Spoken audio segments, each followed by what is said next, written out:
Hi guys, so here are some examples of Ohm's law calculation problems. So for example, the top left one, the first example, we have a 3-volt battery that gets represented by a longer line, which is the positive end of the battery, and the smaller line underneath it that represents the negative end of the battery. So just as a reminder, at the positive terminal, we have 3 volts, and at the negative terminal, we have 0 volts, which means that we must drop a total of 3 volts at this light bulb, which actually I think I asked you, but it's okay. So remember, this symbol means a light bulb.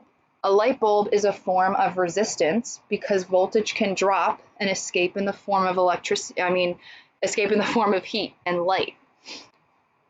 So the current is the same in series at this point and at this point. Current doesn't change, only voltage drops. So if the resistance of the bulb is 10 ohms, how much current flows through the circuit in total? Using Ohm's law, I equals the total voltage of the circuit divided by the total resistance of the circuit. Do we have more than one light bulb? No. So the only resistor that's in the circuit that's being provided is 10 ohms.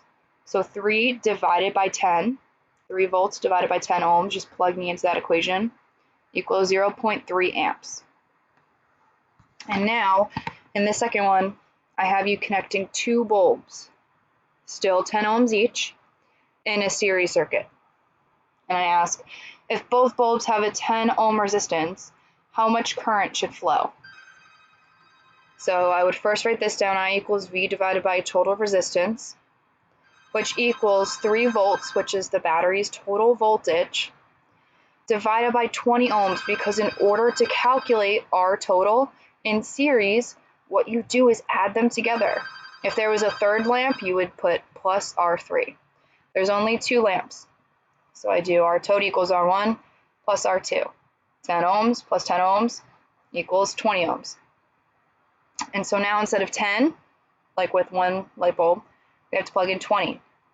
So that means that the current through each light bulb and the whole circuit as well is only going to be 0.15 amps. This is obviously 1/2 times lower than 0.30, which means that this light bulb and this light bulb respectively are going to be half as bright as this light bulb. The higher the current, the brighter the bulb. And the overarching message, like I've said in previous videos as well, is that increasing resistance in series decreases the current. As you increase R1 and R2, you increase the denominator and you decrease I, because I and R share an inverse relationship. Okay, so now what if I put those 2 bulbs in parallel with one another? Remember, the voltage stays the same because the voltage doesn't drop before the current splits. It doesn't have a resistor before the current split. So we have 3 volts here, 3 volts here, and 3 volts here, connected in parallel with one another. Now, unlike series, the total current isn't the same everywhere. The current here does not equal the current here. And that's because of Kirchhoff's current law. The total current between this point and that point must equal I1 plus I2. It must split. But that doesn't change the amount of push that current gets, right? That push, the voltage will not change. So I have I1 flowing through the first lamp and I2 flowing through the second amp. And I said, okay, find the total current, find I total. Using Kirchhoff's current law, I said, okay, there's 2 paths now for the current to flow, this one and that one. I said the total current equals I1 plus I2. To calculate the respective currents, I'm assuming that these bulbs are still the same as those bulbs, right? I just connected them in parallel instead of series. So the total voltage isn't going to change in parallel. I plugged in 3 volts for both of them. And for this specific problem, both R1 and R2 happen to be the same type of light bulb, same size, same material, and I'm keeping them at 10 ohms. 3 divided by 10 is 0.3, and 0.3 down here as well. To find the total, I plug in I1 plus I2, which is what I just found. 0.3 amps plus 0.3 amps equals 0.6 amps.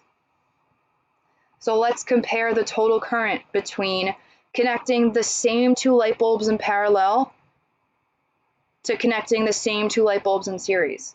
In parallel, the total current throughout the circuit was 0.6 amps. In series, the total current was only 0.15.